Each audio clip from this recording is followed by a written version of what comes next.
तो ladies and gentleman, आबेलोआ के era की जो पहली ला लीगा विन है वो रियल मैड्रिड को यहां पे मिल गई है। रियल मैड्रिड ने 2-0 लेवांटे को यहां पे हरा दिया, but I am not happy about that win. वो दैट्स अ डिफरेंट थिंग, उसके बारे में बाद में बात करेंगे। मैं स्टार्ट करना चाहूंगा किसी और चीज के बारे में जिसको लेके मैं बहुत ज्यादा खुश हूं। I respect Florentino Perez. सब जानते हैं मैंने कितनी वीडियोस फ्लोरेंटिनो पेरेज के ऊपर बनाई है, किस तरीके से उन्होंने इंफ्रा चेंज करा है, किस तरीके से उन्होंने रियल मैड्रिड में फंडिंग इंजेक्ट करी है, किस तरीके से उन्होंने रियल मैड्रिड को बचाया है, उनका model etcetera etcetera etcetera. But जिस टाइप की डिक्टेटरशिप इस टाइम पे फ्लोरेंटिनो पेरेज चला रहे हैं, आई थिंक उनको एक जवाब मिलना जरूरी था, जो कल के मैच में सारे फैंस ने उनको दे दिया। आपको पता है नहीं पता, मुझे नहीं पता, but let me tell you, जो हमारा एक ग्रुप है ग्राडा वाला, वो कहीं ना कहीं kind of real Madrid supported है या फिर फंडेड बाय रियल मैड्रिड। आप कह सकते हो कि फ्लोरेंटिनो पेरेज जब आए थे वो उस ग्रुप को लेके आए थे। इनिशियली हो ये रहा था कि जो भी ड्रामा रियल मैड्रिड में चल रहा है उसके अगेंस्ट वो लोग एक प्रोटेस्ट करने वाले थे, right? But Florentino Perez and real Madrid ने ऑफिशियली उनको ये चीज बोल दी कि मैच के बाद हम सारे कैमरास को रिव्यू करेंगे एंड कहीं पे भी अगर हमें प्लेयर्स को बू करते हुए आप लोग मिल गए ना तो आपको बैन कर देंगे हम उठा के। सो वो ग्रुप क्या करेगा? ऑब्वियसली वो ग्रुप वाले बेचारे कल पूरे मैच में ड्रम पीटते रहे, उन्होंने कुछ भी प्रोटेस्ट ये सब कुछ नहीं करा जो एक्चुअली यहां पे होना चाहिए था। तो फ्लोरेंटिनो पेरेज को लगा कि मेरी डिक्टेटरशिप तो यहां जीत गई भाई, कोई मुझे कुछ कह सकता है क्या यहां पे? यस, कह सकते हैं। पूरे बर्नेबाउ ने कल जिस तरीके से विसल्स, जियर्स, आप सोच नहीं सकते जिस तरीके का कोल्ड एटमॉस्फेयर कल बर्नेबाउ ने दिखाया। एक commentator was saying on sky sports, मैं उसको सुन रहा था बाद में, कि मुझे ऑलमोस्ट 2 डिकेड हो गए रियल मैड्रिड के लिए कमेंट्री करते हुए, मैंने इस तरीके का हॉस्टाइल एनवायरनमेंट आज तक नहीं देखा। रियल मैड्रिड फैंस ने अपना जो गुस्सा था पूरी तरीके से दिखाया, उन्होंने व्हाइट हैंकर चीफ्स के साथ अपना प्रोटेस्ट यहां पे दिखाया, सबको सबको बू करा उन्होंने, एक्सेप्ट 2-3 प्लेयर जो एब्सोल्युटली डिजर्व नहीं करते थे, like Courtois, like Mbappe, like Gonzalo Garcia. Absolutely जो लोग अपना 100% दे रहे हैं उनको काहे को बू करना है आपको? उसके अलावा जो कुछ ऐसे लोग हैं जो पॉलिटिक्स भी रन करते हैं, जो फुटबॉल से थोड़ा सा अलग हो गए हैं, उनका इंटरेस्ट जो है ब्राजीलियन इलेक्शंस में आ गया है कि वो ब्राजील के लिए एज अ प्रेसिडेंटशिप में शायद खड़ा होना चाहते हैं, मे बी इसलिए उन्होंने उसकी प्रैक्टिस जो है वो शुरू कर दी लॉकर रूम के अंदर से। उनको तो बिल्कुल भी नहीं छोड़ा, ठीक है? So I am very happy about this कि ये जो रियल मैड्रिड है ना, फ्लोरेंटिनो पेरेज भाई, मतलब I and again respectfully I am saying that because I love you man, because whatever you have done for Real Madrid. तो अगर हम आपको आपकी ट्रॉफीज या अच्छी चीजों के लिए याद करेंगे तो इस डिक्टेटरशिप के लिए भी आपको याद करेंगे। एंड ये जो क्लब है ये सिर्फ आपका नहीं है, ये मेरा, हर माद्रिदिस्ता का, हर सोशियो का, सबका उतना ही क्लब है जितना आपका है, उतना हमारा है। जितना प्यार आप करते हो, शायद मैं बोल सकता हूँ कहीं ना कहीं कि मैं शायद उससे 2 गुना करता हूँ। मैं शायद कुछ कर नहीं सकता क्लब के लिए बहुत ज्यादा, I'm just sharing my content. I'm just trying my best to, make people love you guys कहीं ना कहीं. What good you are doing, what bad you are doing. मैं अपनी तरफ से इतना कर सकता हूँ, वो मैं इनको बता रहा हूँ. But this is a reminder कि जो फैन पावर होती है वो ज्यादा होती है। कोई भी क्लब जो होता है वो तभी चल सकता है जब उसके फैंस उससे प्यार करते हो। आपकी डिक्टेटरशिप शायद एक हद तक क्लब को कहीं ना कहीं इंपैक्ट कर सकती है। आप लोगों के ऊपर सैंक्शंस लगाने की धमकियां दे सकते हो, आप उनको परेशान कर सकते हो, हम ये कर देंगे, वो कर देंगे, ऐसा कर देंगे। बट जो डेमोक्रेटिक क्लब होता है, और ये तो डेमोक्रेसी का सबसे बड़ा एग्जांपल है जहां पे आप प्रेसिडेंट भी सोशियोस की पावर से चुने जाते हो, एटलीस्ट आप ये गुंडागर्दी ये फैंस के साथ तो नहीं कर सकते। और आपने जितने भी ये मॉडल्स बना रखे हैं ना कि मेरा पैसा वहां से आ रहा है, मेरा पैसा वहां से आ रहा है, यहां से आ रहा है, ये सारा पैसा सिर्फ इसलिए आ रहा है क्योंकि इसका सबसे बड़ा जो रेवेन्यू है वो आपके फैन से आता है, जो आपके टिकट्स खरीदते हैं, जो आपके सीजन टिकट्स खरीदते हैं, जो इतने महंगे टिकट्स खरीदते हैं। अगर आप उनको भी धमकाना शुरू कर देंगे, क्या करेंगे? सबको बैन कर दोगे? कर दो, कहां से रेवेन्यू कमाओगे? फिर स्टैंड में भी क्या 2 NBA के मैच करा दोगे, या स्टैंड हटा के एक स्टेज वहां पे लगवा दोगे? कम ऑन मैन, मतलब बी रियलिस्टिक इनफ। आपने जो गलती करी है या आपने जो आप हो उसको एक्सेप्ट करो and move on, try to fix it that. ये कोई पहली बार नहीं हुआ है कि रियल मैड्रिड स्ट्रगल में पड़ी है, इससे पहले भी बहुत सारे स्ट्रगल्स आप ही की ईगो की वजह से हमने देखे हैं, बट आपने उसमें हमें कंट्रीब्यूट करके बचाया है। डू इट अगेन यार, this is your legacy on stake here and I am expecting better from you, to be honest. I am not expecting Haaland वाले रूमर्स, क्लॉप और ये, not everybody is that dumb, ठीक है? So I am very happy from the perspective that कि कल real Madrid fans ने ये चीज दिखा दी कि भाई हम हैं असली जो पावर है रियल मैड्रिड की। होपफुली फ्लोरेंटिनो पेरेज को कुछ ना कुछ सबक तो मिलेगा। कूल, अब आते हैं मैच के ऊपर। सो अगर हम मैच के बारे में बात करें तो सब प्लेयर के बारे में थोड़ी थोड़ी बात करेंगे, बट इवेंचुअली मुझे इस चीज़ से जो स्टार्ट करना पड़ेगा कि जो मैच था कल का बहुत ही वाहियात मैच था। पहला हाफ तो ऐसा था कि मैं शायद उसके बारे में बोलना भी नहीं चाहूँगा। आई थिंक 6 से 7 शॉट ऑन टारगेट लेने मतलब शॉट्स लिए थे, कोई भी शॉट ऑन टारगेट नहीं गया। इतना वाहियात मैच, मतलब मैं वॉच अलॉन्ग कर रहा था तो लोग जो थे मैनचेस्टर की डर्बी देखने लग गए, जो कि कोइंसिडेंटली फैंटास्टिक हुआ। यहाँ पे मैनचेस्टर यूनाइटेड ने 2-0 हरा दिया भाई सिटी को। वो मैच ज़्यादा इंटरेस्टिंग चल रहा था कि इतना बोरिंग मैच था, ऐसा लगा कि आर्बिलोवा भाई मतलब क्या कर रहे हो भाई, ये तो वही सेम चीज़ यहाँ पे हो रही है, right. I was disappointed, but यहां पे कल आर्बिलोवा ने एक छोटी सी चीज दिखाई which is different from Xabi Alonso, that is the game reading. उन्होंने जब ये देखा कि फर्स्ट हाफ में मेरी कुछ चीजें काम नहीं कर रही हैं, उन्होंने वो सारी चीजें सेकंड हाफ के शुरुआत में चेंज कर दी। अगर आप लोगों को ध्यान हो, हम जाबी अलोंसो की इसी चीज से परेशान थे कि वो सब्स्टिट्यूशन लेके आते हैं 65 मिनट, 70 मिनट्स, 75 मिनट्स, कुछ बचता ही नहीं है भाई तब तक। तो आर्बिलोवा ने कल ये चीज महसूस करी कि भाई मेरे फर्स्ट हाफ में मेरी मिडफील्ड इज अ प्रॉब्लम, जहां पे कामाविंगा नहीं खेल पा रहे थे, उनको प्रॉब्लम वहां पे हो रही थी। हम उनके बारे में बात करेंगे बाद में। गुंजालो गार्सिया को, ये दोनों जो प्लेयर्स थे उनको उन्होंने सेकंड हाफ में चेंज कर दिया, even though I don't believe कि गुंजालो गार्सिया को सब्स्टिट्यूट होना चाहिए था, उसके लिए भी आगे बात करेंगे कहीं ना कहीं। So my point is that कि what I am trying in the defence of Arbeloa की एक स्टेटमेंट से मैं अभी भी अग्री नहीं करता हूं कि जो लोग फ्लोरेंटिनो पेरेस को सपोर्ट नहीं करते हैं वो रियल मैड्रिड के असली फैन नहीं है। प्लीज से कि मैं रियल मैड्रिड का फैन नहीं हूं, I don't have any problem. आपको मुझे बताने की जरूरत नहीं है कि मैं रियल मैड्रिड का फैन हूं कि नहीं हूं। आपके डिक्टेटर प्रेसिडेंट को मैं तब तक सपोर्ट कर रहा हूं जब तक वो मेरे क्लब की हेल्प कर रहा है। जिस दिन वो नहीं करेगा, आई एम सॉरी। अगर आपको लगता है कि मैं रियल मैड्रिड का फैन नहीं हूं, आई am absolutely okay with that, ठीक है। आई am not going into that, I will talk about the match. यहां पे आर्बिलोवा ने एक बहुत ही स्मार्ट ये चीज दिखाई कि उन्होंने अपने चेंजेस जो है टाइमली करे, एंड आई थिंक उन चेंजेस ने ही हमारे लिए मैच को कहीं ना कहीं बदला। तो अगर हम प्लेयर्स की बात करें, कोर्तुआ बहुत ही नॉर्मल सी रात थी उनके लिए, कुछ बहुत ज़्यादा उनको यहाँ पे कोई डिफेंड करने की जरूरत नहीं पड़ी, बहुत ज़्यादा सेव्स करने के लिए उनके था नहीं, डिसेंट परफॉर्मेंस उनके द्वारा, तो उनके लिए बहुत ज़्यादा कुछ मेरे पास बोलने के लिए नहीं है। अब आता हूँ मैं डिफेंस पे। I talk about Federico Valverde, because मुझे ऐसा लगता है कि फेडेरिको वेलवर्डे को कल again just to inform you, उनको राइट बैक पे स्टार्ट कराया गया, वही पोजीशन जो उनको बहुत ज़्यादा खेलना नहीं पसंद है, बट अनफॉर्चुनेटली उन्होंने कल दोबारा खेला। मुझे ऐसा लगता है कि कुछ डार्टिंग रन उन्होंने जरूर, फॉरवर्ड रन जरूर बनाई कहीं ना कहीं ऑब्वियसली अपनी टीम के लिए, but he was struggling yesterday. Please let me know in the comments कि क्या आप लोगों को भी यही चीज लगती है जो मैंने देखी कि हाँ Federico Valverde was struggling yesterday. मुझे ऐसा लगता है कि जिस तरीके से उनको राइट बैक पर डिप्लॉय करा था लेवांटे ने, उनका फायदा वहां पे कहीं ना कहीं उठाया। मोस्ट ऑफ द टाइम तो मुझे ऐसा दिख रहा था कि गुंजालो गार्सिया पीछे आ गए थे एंड फेडरिको वेलवर्डे तो more like a full back या फिर विंगर की तरह आगे खेल रहे थे। फुल बैक तो बाद की चीज हो गई, ट्रैक बैक तो गुंजालो कर रहा था, वो तो बहुत ज्यादा आगे होकर राइट विंगर की तरह खेल रहे थे। एंड मुझे ऐसा लगता है कि इसी की वजह से जो स्पेस पीछे छूटा है वहां पे कहीं ना कहीं प्रॉब्लम हुई है। And I think it's high time कि आर्बिलोवा को ये चीज समझनी चाहिए कि लेवांटे जैसी टीम्स के अगेंस्ट तो आप हिमेनेस को मौका दे सकते हो यार। एटलीस्ट मैं आपको ये नहीं कह रहा कि आप यूसीएल मैचेस में करो या इंपॉर्टेंट मैचेस में करो, बट लेवांटे वाले मैच में तो यू कुड हैव स्टार्टेड हिमेनेस कहीं ना कहीं, आप फेडरिको वेलवर्डे को मिडफील्ड में खिलाते, बट ठीक है, that's what's being done, it's done.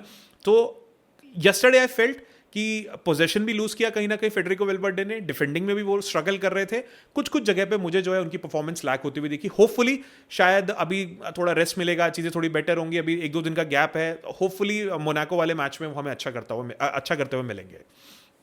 उसके बाद बात करते हैं राउल एसेंसियो की। मुझे ऐसा लगता है कि arguably he was one of the best defender we had yesterday. Best player मैं यहाँ पे कहीं ना कहीं बोलूंगा।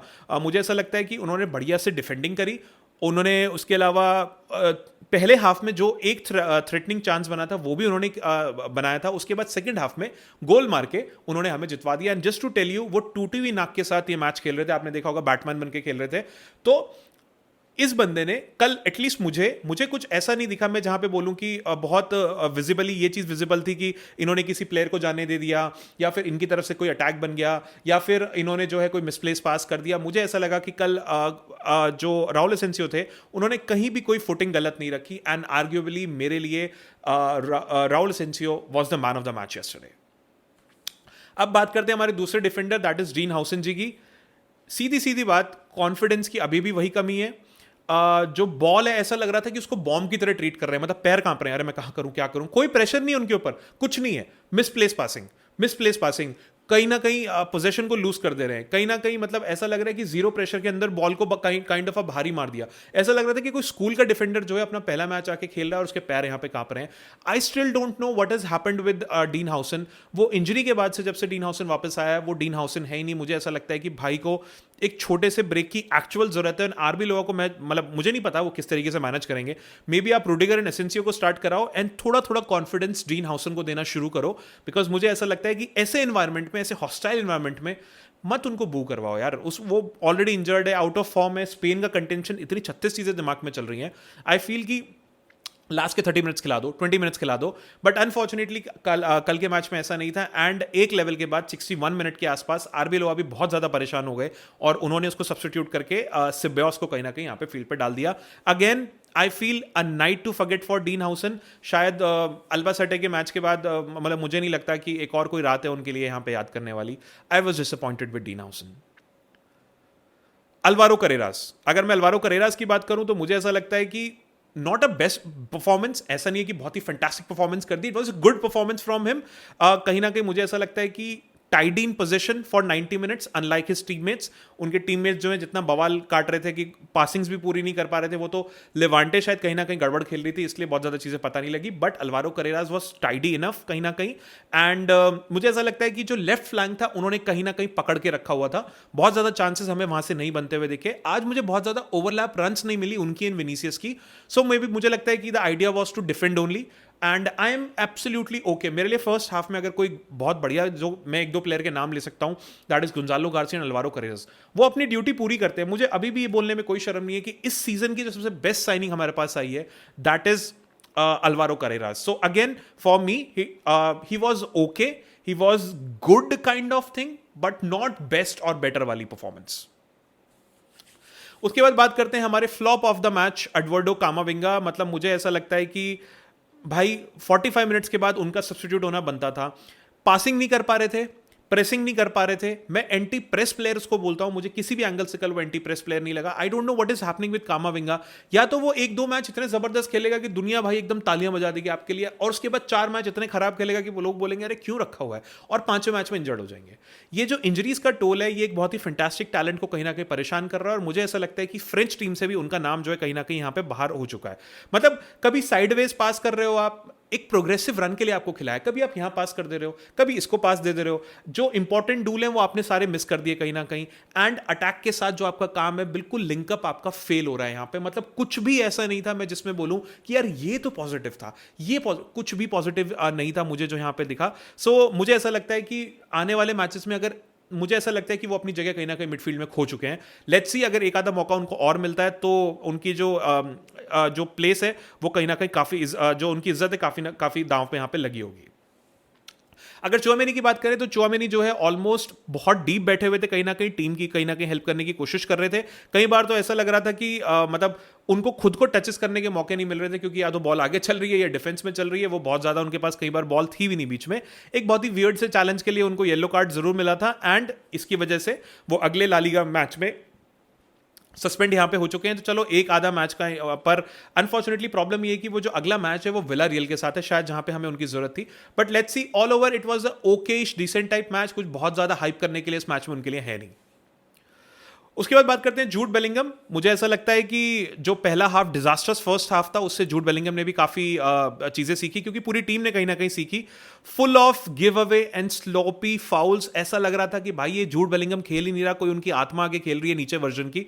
फाउल्स पे फाउल्स, बहुत ही स्लोपी पोजीशन देना और ये सब करना। बट जो जब सेकंड हाफ स्टार्ट हुआ तो मुझे ऐसा लगता है कि उन्होंने काफी अच्छे से मैच खेला, एंड ही वाज अनलकी कि वो स्कोर शीट पे नहीं आ पाए। Second half almost real Madrid में सबने बढ़िया खेला। सो मैं जूड बेलिंगम को अलग से नहीं बोलूंगा। Again disappointed with Jude Bellingham, but not a bad performance, क्योंकि पहले हाफ में पूरी टीम ही गड़बड़ खेल रही थी, तो मैं कहीं ना कहीं इतना दोष नहीं दूंगा। बट हाँ, नॉट अ जूड बेलिंगम वाली परफॉर्मेंस। गोंजालो गार्सिया, मुझे समझ में नहीं आया कि आरबी लोगों ने उनको राइट विंग पे क्यों खिलाया, because he is a number 9 striker. वो आपके लिए गोल मार रहे हैं कहीं ना कहीं। ऑब्वियसली वो राइट विंग पे खेल के आपके लिए कोई इंपैक्ट यहां पर डालने ही नहीं वाला था, और आपने उसकी सजा उसको क्या दी कि सेकंड हाफ में आपने उसको सब्स्टिट्यूट कर दिया। But the good thing is that कि क्राउड ने उनका नाम लिया, उनको चैंट करा, अप्लॉज करा उनके लिए, क्योंकि वो ट्रैक बैक कर रहे थे, मेहनत कर रहे थे, पूरी मजदूरी कर रहे थे। इवेंचुअली गोल के अलावा उन्होंने सब कुछ करा। आई थिंक ये उनकी बातचीत पहले हो चुकी होगी कि भाई एक हाफ के लिए आपको ट्राई करते हैं, अगर आप कुछ कर पाते हो तो ठीक है। अगेन आई वाज एक्सपेक्टिंग कि अम्बापे में भी ऑन राइट पे खेले, आई वाज एक्सपेक्टिंग कि आरबी लोवाई रिस्क लेंगे, Mbappe on right, Gonzalo at number 9 and Vinicius on left. मैं अभी तक ये ड्रीम जो अपनी पोजिशनिंग है इसको ढूंढ रहा हूं। अनफॉर्चुनेटली अभी इन सारी चीजों की जो बली है वो गोंजालो गार्सिया के ऊपर पड़ रही है। Again, unfortunately, yesterday he was fine with the Mazduri, tracking, pressing, and all that. But again, I was expecting goals, and he was not able to deliver that. बात करते हैं किलियन एम्बापे। ऑलमोस्ट 30 गोल भाई season में मार चुके हैं। कहीं ना कहीं बहुत मतलब बिल्कुल भी कोई डाउट नहीं था कि वो इस मैच में गोल नहीं मारेंगे। लोगों को पहले ट्रेनिंग से पहले मतलब जो वार्म अप सेशन था वहां पे लग रहा था कि इंजर्ड हो गए, एकदम न्यूज आ गई थी कि इंजर्ड हो गए डीन हाउसन के टैकल से। But he was fine, he was okay, he came back and obviously the good thing, उन्होंने पेनल्टी मारी, मैं उसके बारे में बहुत ज्यादा बात नहीं करूंगा, that was just a normal penalty, ठीक है। अर्न भी उन्होंने खुद ही करी थी, that's a different point. But the good thing is that he showed leadership, he showed hunger. मुझे 90th मिनट पे भी याद है कि he was actually making a run. एक इंजर्ड प्लेयर आपके लिए काइंड ऑफ इंजरी से आया हुआ प्लेयर इस तरीके की रन बना रहा है, इस तरीके का टेम्परामेंट दिखा रहा है। उनके पास जब भी बॉल थी मुझे ऐसा लग रहा था कि कुछ तो ही करेगा, कुछ तो करेगा। बढ़िया ड्रिबल कर रहा है, बढ़िया पासिंग कर रहा है, कुछ भी कर रहा है। I still want to ask questions from those people, do you still think that Mbappe is the problem? Please थोड़ा सा दिमाग लगा के मुझे इस चीज का आंसर देना। अब आते हैं फाइनली आप लोगों के सबसे फेवरेट प्लेयर, जिनको मुझे ऐसा लग रहा है कि अगले सीजन यहां रहने का बिल्कुल मन नहीं है, और बर्नेबाउ के क्राउड ने उनको ये चीज बहुत अच्छे से बता दी। Instead of improving his game, वो इमोशनल फील करना और ये सब करना, आई एम सॉरी, मैं इस सब थिएट्रिक्स में आपके साथ नहीं हूं। आप किस चीज के लिए इमोशनल फील कर रहे हो? आपको मैच खेलना है। आपको जब अम्बापे से प्रॉब्लम थी तो आपको 4-5 मैच एक साथ मिल गए विदाउट अम्बापे, आप उसमें परफॉर्म नहीं कर पाए। आपको जाबी अलोंसो से प्रॉब्लम थी, अब तो वो भी चला गया, तो अब क्या चाहिए भाई? अब क्या हमारी जान ले लोगे? गर्दन काट के रख देंगे वहां पे, और उसके बाद आपका रोने धोने का ड्रामा जो है चलता रहेगा। So I am sorry, I am not interested in ये सब ड्रामा। मुझे देखना होगा तो मैं नेटफ्लिक्स पे चला जाऊंगा, मैं बर्नेबाउ के ग्राउंड पे ये सब देखने के लिए नहीं आऊंगा। एज यूजुअल कल के मैच में मे बी मुझे ऐसा लगता है कि जो फर्स्ट हाफ था उसमें कुछ बहुत ज्यादा तो भाई ने करा ही नहीं। उसके बाद सेकंड हाफ में मे बी कुछ डेंजर्स क्रिएट करे, कुछ अच्छी रन्स बनाई, but as usual 2 step overs, थोड़ा आगे पीछे करके बॉल यहां मार दो क्रॉस करके बीच में डी में, अब मेरा काम खत्म। अब कोई अपना सर लगा दो तो मुझे असिस्ट दे दो। मेरा काम सिर्फ इतना है, बॉल को ऐसे से करके आप लोगों के लिए कॉम्प्लिकेट करके डी में डाल देना। अगर आपका सर लग गया तो नाम आ जाएगा, अरे भाई विनीसियस ने क्या असिस्ट दिया है। अगर आपका सर नहीं लगा तो दैट्स योर प्रॉब्लम, मैंने तो अपना काम कर दिया। मुझे इसके अलावा वो कुछ करते हुए नहीं दिखे। हाँ, एक बात जरूर है कि वो ट्रैक बैक करते हुए जरूर दिखे, भागते हुए जरूर दिखे, बट अगेन ये उनकी जॉब नहीं है। आई am expecting goals from him, but unfortunately मैंने किसी भी स्कोरिंग पोजीशन में उनको देखा नहीं, और मैं बहुत ज्यादा इसके बारे में बात करना भी नहीं चाहता, बहुत ऑनेस्टली बताऊं। अब फाइनली मैं बात करता हूं उस आदमी की जिसने शायद हमारे लिए ये मैच कहीं ना कहीं बदल दिया। वो आदमी था आर्दा गुलर। आर्दा गुलर जैसी सेकंड हाफ में आया, आरबी लोगों ने अपनी गलती सुधारी एंड आर्दा गुलर को उन्होंने अंदर किया। आर्दा गुलर ने आते ही मैच बदल दिया। जिस थ्रू बॉल पे अम्बापे को पेनल्टी मिली थी, वो थ्रू बॉल भी आर्दा गुलर ने डाली थी। उसके बाद हमारे फ्री किक्स जो थी कहीं ना कहीं वो इंप्रूव हो गई। And please correct me if I am not wrong, I guess जो कॉर्नर था जिसपे राउल एसेंसियो ने गोल मारा था वो भी शायद आर्दा गुलर का ही था। सो जो स्पार्क आप मिस कर रहे थे वो आर्दा गुलर ने आके यहाँ पे प्रोवाइड किया। मुझे ऐसा लगता है किसी ने मेरे लाइव के चैट में भी बोला था कि पहले सीजन के हिसाब से अगर आप देखो तो मुझे ऐसा लगता है कि आर्दा गुलर is not doing bad. May be ups and down जरूर आए हैं, बट कल के मैच में आई हैव टू से कि आर्दा गुलर ने आके मैच यहां पे रियल मैड्रिड के लिए बदल दिया। एंड ये चीज कामाविंगा एक साइड, आर्दा गुलर एक साइड, ये चीज कहीं ना कहीं आरबी लोआ के दिमाग में जरूर यहां पे कहीं ना कहीं चल रही होगी। उसके बाद लास्टली फ्रैंको मैस्टेंटूनो, मुझे ऐसा लगता है कि एक extra option wide real Madrid को मिल गया। एक kind of a solid shift थी, कुछ बहुत ज्यादा मतलब ऐसा नहीं है कि बिल्कुल आउट ऑफ द वर्ल्ड कर दिया, बट हाँ मेहनती प्लेयर था, बढ़िया पासिंग भी कर रहा था, बढ़िया ड्रिबल कर रहा था, डी के अंदर उनको परेशान कर रहा था, इससे ज्यादा कुछ नहीं करा। तो मुझे ऐसा लगता है कि डेफिनेटली रॉड्रिगो की एब्सेंस में आप शायद स्टार्ट कराने की रिस्क ले सकते हो, बट अगेन गोंजालो गार्सिया आपको नंबर 9 पे खिलाने पड़ेंगे। That is the only problem Arbeloa is facing right now. तो Mastantuono was okayish, good, but बहुत ज्यादा कुछ करने के लिए नहीं था। एंड लास्टली हमारे गुड प्लेयर जिसके बारे में मुझे बात करनी चाहिए, that is Dani Ceballos. Dani Ceballos जब आई 61 मिनट में डीन हाउसन को सब्स्टिट्यूट करके, तो हम डर गए कि भाई इसको क्यों बुलाया। कहीं ना कहीं चुआमेनी पीछे चले गए थे एज अ सेंटर बैक, पर सेबायोस ने आके भाई जो टेम्पो था बहुत अच्छे से कंट्रोल करा। मुझे ऐसा लगता है कि मे बी मोनाको वाले मैच में आप डैनी सेबायोस को एक स्टार्टर के तौर पे देख सकते हो, कंसिडरिंग कि जिस तरीके से फॉर्म अभी डिप हो रखी है कामाविंगा की। हमें सेबायोस जैसे प्लेयर की कहीं ना कहीं जरूरत है। वो एक्सपीरियंस के साथ वो खेलेंगे, वो पासिंग, वो आपको विड देंगे, वो आपको वो एंकर वाला रोल कहीं ना कहीं अदा कर सकते हैं। ऑब्वियसली आपकी जो अटैकिंग थ्रेड है उनके साथ कनेक्ट कर सकते हैं, and Ceballos is a very good player, he showed that yesterday. So guys ये थे कुछ मेरे पॉइंट्स जो मुझे हर प्लेयर के बारे में लगते थे, वो मैंने कवर कर दिया. Just kindly let me know in the comments what do you think about जो फैंस ने फ्लोरेंटिनो पेरेज को मैसेज दिया है. Are you guys also, did you guys also like that? क्या are you happy with this की, या are you fine with this की जो उन्होंने डिसकंटेंट दिखाया हमारे फैंस ने टू द प्लेयर्स, विसल करना, ये सब करना, आप भी क्या उसी में हो? just kindly let me know everything in the comments. And अगर वीडियो अच्छी लगी हो तो please share with your friends and subscribe to my channel. Thank you.